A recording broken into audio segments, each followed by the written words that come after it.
Assalamualaikum warahmatullahi wabarakatuh. Di video kali ini aku akan menceritakan alasan kenapa aku membuka warung sembako. Dan ini aku baru aja belanja, dan sambil aku membereskan barang belanjaan aku akan menceritakan beberapa alasan kenapa aku membuka warung sembako ini. Untuk alasan yang pertama yaitu udah jadi keinginan aku, udah jadi cita-cita aku dari zaman dulu aku sekolah. Dan waktu dulu aku sekolah aku pengen banget punya warung sembako ini, karena yang terlintas di pikiran aku yaitu warung sembako ini warung yang gak kenal musiman. Jadi setiap harinya pasti ada yang beli, dan walaupun keuntungan yang kita dapat itu enggak besar, seenggaknya setiap harinya kita ada yang beli atau kita mendapatkan penghasilan. Tapi setelah aku lulus sekolah, aku nggak langsung membuka warung sembako ini. Jadi setelah lulus sekolah itu aku kerja, dan setelah 2-3 bulan kalau nggak salah aku kerja, aku nikah. Nah, sesudah aku nikah, kita sama-sama cari modal untuk membuka warung sembako ini. Jadi aku kerja, suami aku juga kerja, tapi kita beda kota.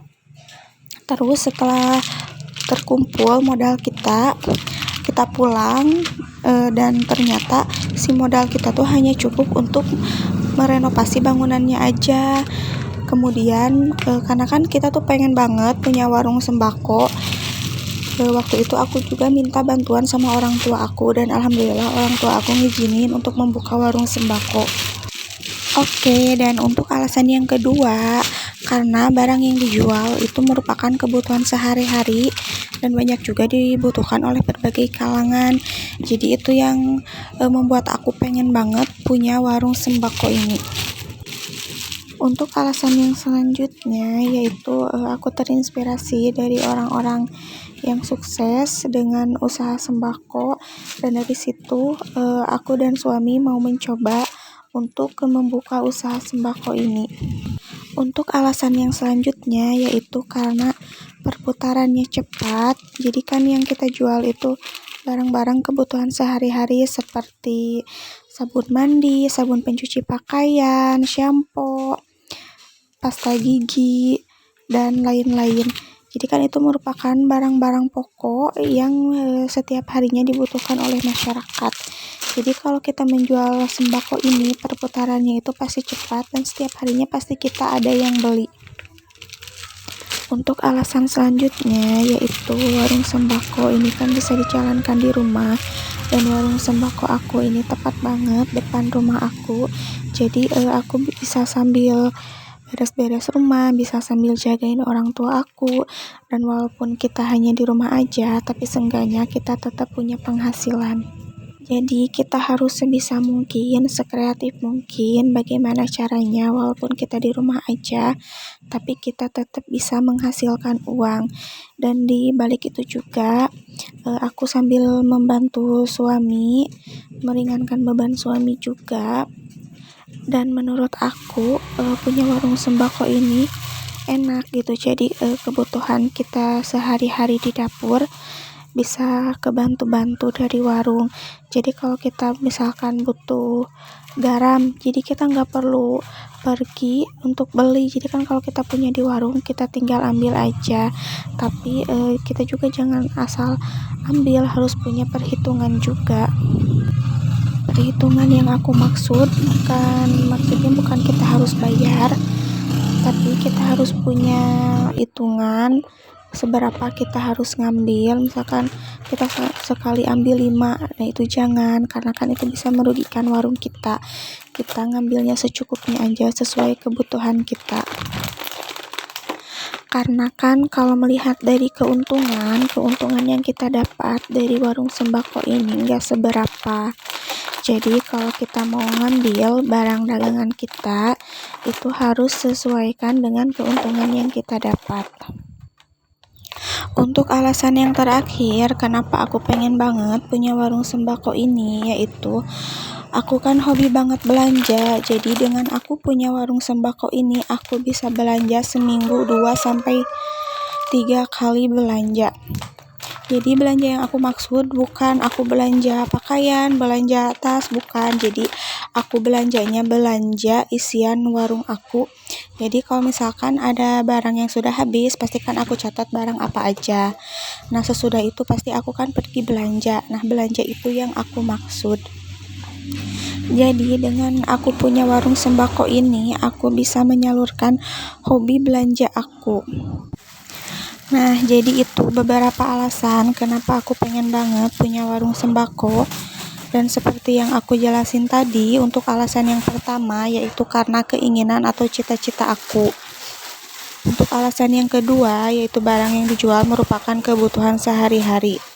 Alasan yang ketiga karena aku terinspirasi dari orang-orang yang sukses dengan usaha sembako. Alasan yang keempat karena perputarannya cepat. Alasan yang kelima bisa dijalankan di rumah. Dan alasan yang terakhir hobi belanja. Nah, jadi itu tadi beberapa alasan kenapa aku pengen banget punya warung sembako. Dan sekarang aku mau lanjut beres-beresin warung aku, mau lanjut beres-beresin barang belanjaan aku yang belum selesai. Lanjut, ini aku mau buka sabun pencuci pakaian. Jadi untuk sabun pencuci pakaian aku beli 1 dus sekalian untuk stok juga. Karena kan untuk sabun pencuci pakaian yang ukuran kecil atau dengan harga jual 1.000 itu cepet banget lakunya di warung aku. Dan untuk sabun pencuci pakaian ini biasanya aku gunting satu persatu dan enggak aku pajang atau enggak aku rantuin. Karena setiap pelanggan yang mau beli biasanya kan suka ada yang ngambil sendiri, dan kalau kita gantungin itu rata-rata pasti pelanggan maunya gunting sendiri, dan biasanya suka ada yang bolong, dan kalau yang bolong itu biasanya si pelanggan suka nggak mau beli, suka mau diganti sama yang baru. Jadi untuk cari aman aku selalu gunting untuk sabun pencuci pakaian ini satu persatu. Jadi kalau ada yang mau beli kita langsung ambil aja. Seperti itu ya teman-teman. Jadi barang dagangan di warung kita sebisa mungkin kita harus jaga dengan hati-hati, soalnya kan pesaing di usaha sembako itu banyak. Jadi kita harus benar-benar hati-hati dalam menyimpan barang supaya barang yang kita jual itu enggak cepat rusak. Karena setiap pelanggan pasti kan maunya barang bagus, barang yang baru. Gak ada tuh pelanggan yang mau beli barang yang udah lecet. Walaupun si barang yang lecet itu masih baru, tapi kalau misalkan kelihatannya jelek, pasti si pelanggan gak mau beli. Pasti mereka itu banyak memilih barang-barang yang bagus dan rapi. Nah, jadi kita harus benar-benar bisa membuat barang dagangan kita itu selalu rapi. Karena pasti yang pertama dilihat yaitu kerapihan. Seperti halnya kalau misalkan kita belanja ke distributor, pasti kita memilih barang-barang yang masih bagus, yang kemasannya juga masih rapi. Jadi sebisa mungkin kita harus bisa menata barang dagangan kita supaya tetap kelihatan rapi dan bersih. Dan untuk si sabun pencuci pakaian ini, kalau misalkan udah selesai aku gunting, biasanya aku simpan di rak, aku tata supaya rapi, dan misalkan ada yang beli kita tinggal ambil, nggak perlu repot kita harus gunting lagi. Teman-teman juga bisa coba cara ini di warung teman-teman supaya bisa jadi lebih rapi dan praktis. Intinya seperti itu ya teman-teman, kita harus bisa sebisa mungkin, sebisa-bisa kita membuat barang dagangan kita selalu terlihat rapi. Apalagi kan kalau misalkan kemasannya itu mudah robek, teman-teman bisa melakukan cara ini. Jadi sekarang aku udah selesai beres-beresin warung aku. Dan segitu aja video aku kali ini, semoga bermanfaat.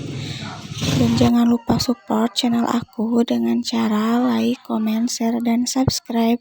Terima kasih sudah menonton. Wassalamualaikum warahmatullahi wabarakatuh.